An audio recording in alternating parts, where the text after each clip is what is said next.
I'm constantly plagued by fruit flies here, and the annoying thing about them is that they go for your eyes. I guess they're attracted to moisture. So you can't kill them. The only way to kill them is to hit them against your own face. Many a time I've poked myself in the eye trying to take out a particularly aggressive fruit fly. It's a real torment. Mosquitoes are also a huge problem here on the island, but mercifully they don't seem to like the mangrove. I don't know why. I'm guessing it's because of the breeze. They don't like wind, but it's not a problem as long as we're at home. But if we go somewhere else, especially if we have to walk through the jungle and we forget to put on repellent, it's a real bloodbath. On at least a weekly basis, our shack here is infested with a huge swarm of dragonflies. I guess they're attracted to the light, which we are unable to turn off because it's an automatic solar light. Honestly, sometimes there are so many dragonflies, it's like a biblical plague. On the plus side, we have two giant tokay geckos living in our roof, and as soon as they hear the sound of the dragonfly wings flapping against the light bulb, they descend from the roof and start to feast on the dragonflies. It is an absolute massacre. And I know it's sad, but for us, this is a great source of entertainment. We don't have a TV here, so we'll just sit at night and watch the geckos feast on these dragonflies. And honestly, it's almost as good as Netflix. Almost. On the subject of reptiles, there are a lot of snakes on the island. We didn't see one for the first 2 months that we lived here, but the other day we discovered that a snake has actually taken up residence in our shack. My wife is terrified of snakes, and unfortunately it was her that saw the snake on 2 occasions, once out here in the balcony and the second time in the bathroom. Both times she ran away screaming, so her description of the snake is a little vague. It's either dark green or black. It's about that size and thin. So if there are any snake enthusiasts that watch this video, I'd be interested to know if that's dangerous or not. Having a snake cohabitating with us was pretty much the last straw for my wife. She almost packed her bags. When we first moved here, the otter was somewhat of a novelty for us. I'd never seen an otter before, and I didn't really understand the animosity that the locals had towards this thing. But then one day it came onto our balcony and stole my daughter's breakfast. 2 pastries that I had just bought from the bakery that day. And the bakery is a 1-hour round trip from here. So I wasn't best pleased to find that the otter had stolen them. It was my fault, of course, for leaving them out here on the balcony, but I just hadn't considered that the otter would steal our food. I thought he was our friend. The fact that the otter is not to be trusted is probably a lesson that the locals here learn from a young age. On the plus side, there are no rats here. I assumed that this would be a great habitat for rats because in Siem Reap, a lot of the rats seem to live along the riverside, but for whatever reason, there are no rats here by the mangrove. It could be the rats were all killed by the snakes or the otter or even like the chickens. But for whatever reason, there are no rats here, and that's a good thing. Okay, what else? I should mention that there's a black smoke monster that lives in the jungle. Every now and again it snatches one of the villagers and drags them off, never to be seen again. This can be quite traumatic to witness. I don't know what this thing is, some kind of benevolent supernatural force. We try not to let its existence ruin our time here on the island. It's just something that we've learned to live with. Eventually this thing will probably come for us, but I can pretty easily outrun my wife and daughter, so I'll probably be fine.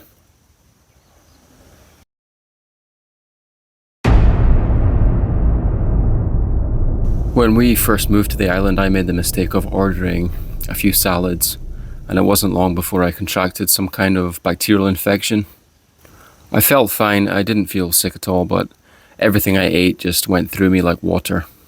I basically sat in the toilet for 3 days until I gave in and took some medication. If you've seen the video about our move here to the island, then you will already know that I prescribed us a bunch of medication. And it's a good thing I did, because I happened to already have the medication I needed to fix that stomach problem. The pill I ended up taking was called Diaril, and basically my stomach inflated like a balloon for about 24 hours, and then the next day I was fine. It pretty much immediately killed whatever it was that was causing the problem. In addition to stomach problems, one of the fun things about living here is that when you get injured, you just stay injured. It doesn't heal. A couple of weeks ago, I slipped on the cement trying to stop the water bottle for my daughter's water gun from rolling into the mangrove. And I injured my leg. And it has not got better. So 2 weeks have passed and I still have an open flesh wound on my leg. It's not healing. The wound didn't even seem that bad at the time. But apparently these kinds of things take a lot longer to heal in high humidity environments, which obviously this island is. It's like being the opposite of Wolverine. Here on the island, if you get hurt, you just stay hurt. You don't heal. In terms of physical exercise, I can't go to the gym every day like I used to, and I'm slowly wasting away.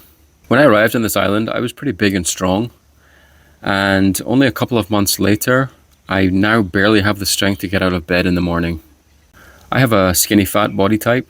I lose muscle mass very quickly, and what I'm left with is a kind of vaguely fat, but also kind of almost skinny physique. It's not ideal.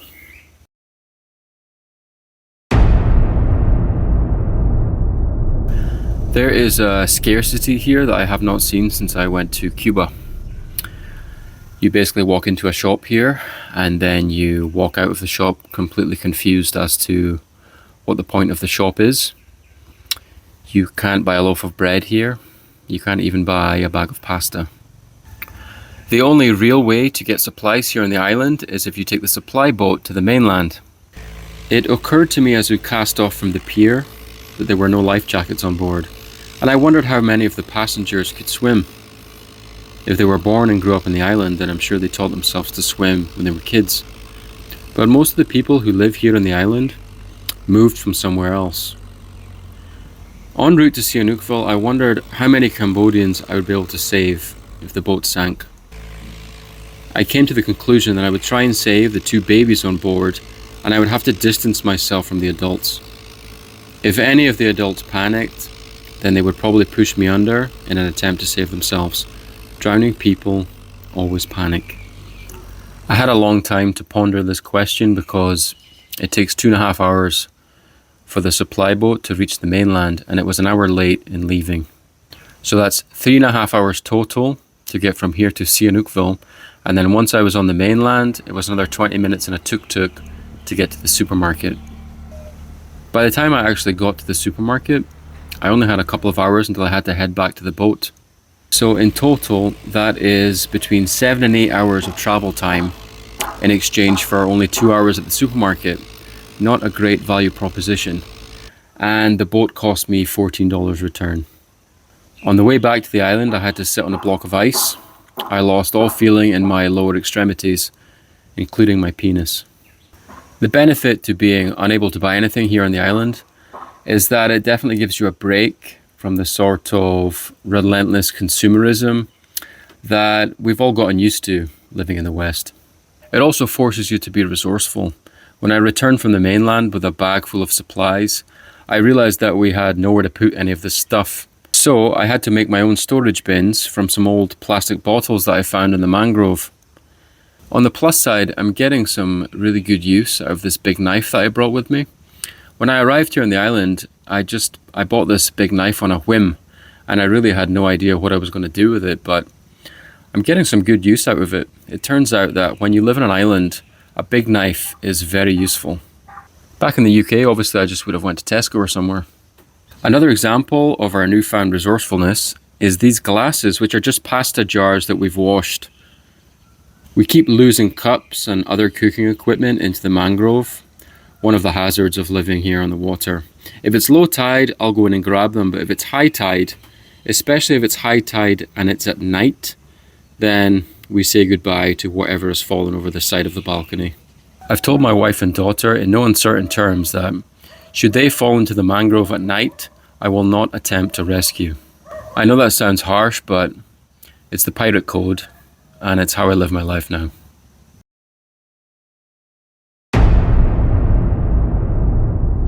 In my experience, there is no perfect climate. You either have to accept that you're going to be too hot or you're going to be freezing cold. I grew up in Scotland, so I'll take the heat over the cold any day of the week. We don't have AC, but that's something that I've gotten used to, and we get the cold air coming off the mangrove. It's rainy season now here on the island, and things do tend to get very damp if you don't air them out. And all three of us are covered in tiny bumps, I think because our skin is constantly damp. When the sun does come out here, it's incredibly hot. I have no natural protection against the sun. Genetically, I'm as white as a ghost. Most Scottish people might as well be transparent, and we have to sunbathe for about a month just to have any skin tone whatsoever. Regardless of what I do and how much sun cream I put on, I burn in about 20 minutes here. The sun cream does offer some protection, but I sweat so much that it all just drips off. This might be controversial, but I'm starting to think that Scottish people are not really designed to live in a tropical island. And to add insult to injury, my wife and daughter go from light brown to dark brown in about 5 minutes. They skip the burning phase altogether. For the most part, I exist here in the shadows. I watch my family enjoying the sunshine from afar, from beneath the shade of a palm tree or the ruins of an abandoned building. At this point, I'm more of a stalker than a husband or a father, a spectator in the lives of my own family, a vampire quietly turning to ash.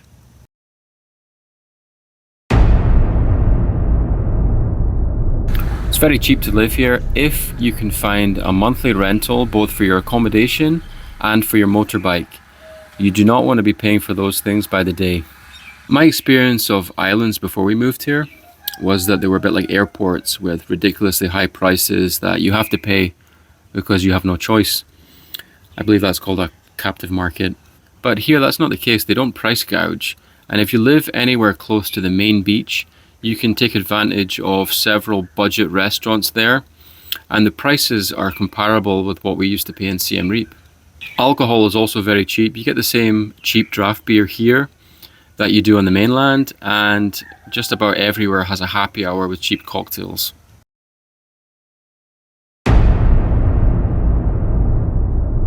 We are very isolated here. There's almost no tourists.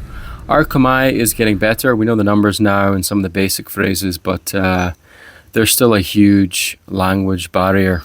And being able to communicate with our neighbors is a constant hurdle that we're having to deal with. My daughter's made some friends here. Being unable to communicate isn't really such a big deal for kids. The way that they play, whether they're colouring in or chasing each other around a tree, it doesn't really involve a lot of communication. The isolation is taking a toll on my wife. She's very friendly and sociable, so it's been hard for her being away from her friends for so long. She constantly reminds me of how much easier this is for me because I'm so antisocial, apparently. The plus side of being so cut off here is that there's no big crowds. It's very peaceful. There's no traffic. And unless there's a big wedding or something, our neighbors don't really make much noise. It's also very safe here, I think because everyone in the village knows each other. So no one is really worried about theft or violent crime or anything like that. Aside from the otter stealing food off our balcony, we haven't really had to worry about anything like that here.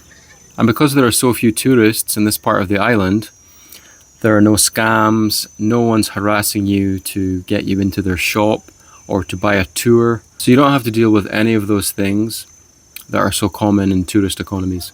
The local people are very friendly and welcoming, even if we can't really talk to them. They're always happy to see us, and the kids are especially excited anytime that they see my daughter, which is nice.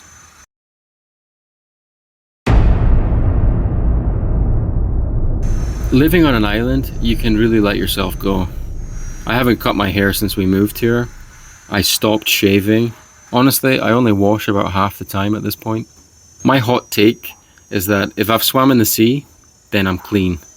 And so far, my wife has been unable to convince me otherwise. I've also pretty much stopped wearing clothes.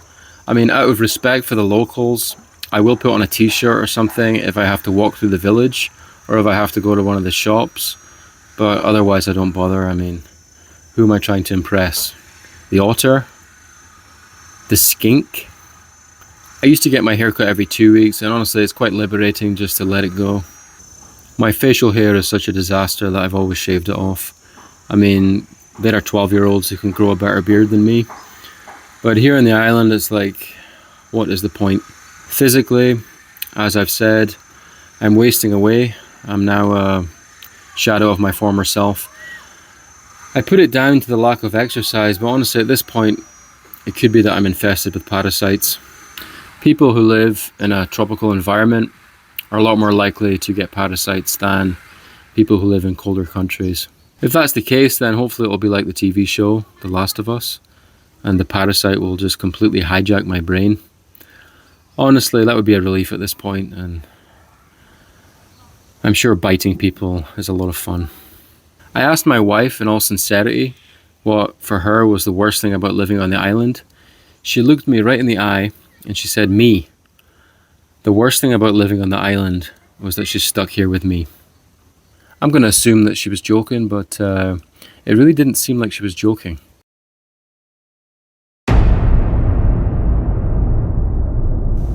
Boredom can be a great thing, you know. It's been great for my daughter.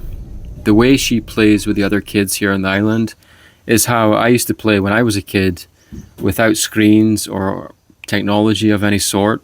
It's great for kids' imagination to play that way, and I feel like she's in a better mood generally since we've been here. Obviously, having a lot of spare time can be destructive. I actually didn't drink any alcohol for the first month that we lived here because the environment is quite relaxing. You know, living next to the water relaxes you naturally. But recently I'm drinking more and more just to break the monotony of daily life here on the island. I read somewhere that people who live on islands drink more alcohol than people who live on the mainland, and it makes sense because there's just so few alternative pastimes to drinking here. On the flip side, we have a lot of spare time to pursue our various interests. For example, I can spend days on end researching pirates. Something I learned recently was that the pirate code actually existed in real life. It was strictly enforced and every pirate on the ship had to sign it before they set sail. The exact pirate code changed depending on which ship it was, but common examples of the rules that they had to adhere to were no gambling, no women aboard, no stealing anything to the value of a piece of 8, no fighting on board. If two pirates had a disagreement, then it had to be settled on shore with a duel, either by sword or pistol. You know, once upon a time in Scotland, we had to contend with our very own pirate problem. They were called the Vikings. The word Viking translates as raider or pirate, and a lot of Vikings settled along the east coast of Scotland, not far from where my mum's side of the family is from. Chances are, at some point there was some interbreeding between the local Scots and these Vikings, either voluntarily or otherwise. Therefore, I am most likely, myself, part pirate. For more pirate trivia and other useless information, please subscribe to the channel. Apparently there was a guy called Henry Avery who was known as the Pirate King.